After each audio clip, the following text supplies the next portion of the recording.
alors que l'Alliance des États du Sahel gagne en visibilité en Afrique de l'Ouest, des discussions s'intensifient autour de la possibilité pour certains pays, comme le Togo ou le Bénin, de rejoindre cette plateforme d'intégration régionale. Lors de l'émission récente, Mamadou Difi-Sogo Youkeg, deux experts en géopolitique africaine, ont exploré les raisons derrière cet engouement croissant et les défis liés à une éventuelle expansion de l'E.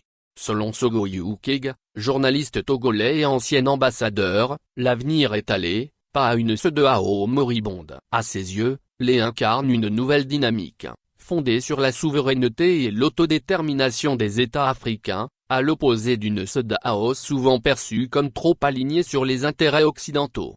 L'Alliance des États du Sahel, constituée par le Mali, le Burkina Faso et le Niger, ambitionne de devenir un bloc régional fort, non seulement sur le plan sécuritaire, mais aussi économique. Comme l'a souligné Mamadou Difa, éditorialiste, les pays voisins du Sahel reconnaissent la nécessité d'une coopération accrue pour relever les défis communs, notamment la lutte contre le terrorisme.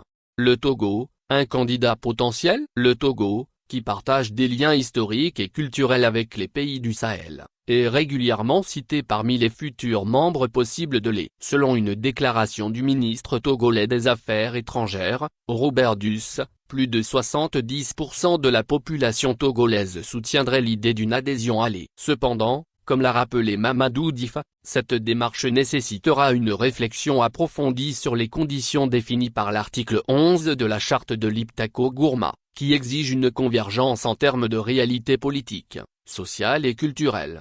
L'adhésion du Togo pourrait également marquer une rupture avec la CEDEAO, perçue par certains comme un syndicat de chefs d'État déconnecté des aspirations populaires. L'expérience malheureuse du Togo avec les médiations de la CEDEAO a laissé des traces, alimentant une méfiance envers cette organisation régionale.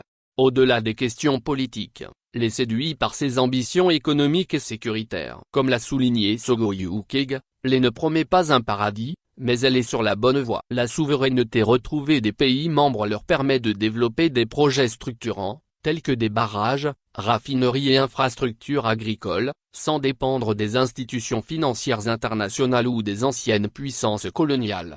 Cet esprit d'indépendance attire l'attention de pays comme le Bénin et le Ghana, qui voient dans l'E une opportunité de renforcer leur sécurité et de stimuler leur développement économique.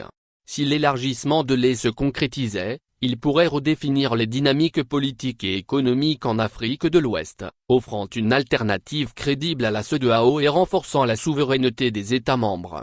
Ainsi, l'E ne se contente pas d'être un bloc géopolitique, mais incarne une aspiration collective à une véritable indépendance et à un développement durable pour l'Afrique. Paul Arnaud Déguenon. Source, Bénin Web.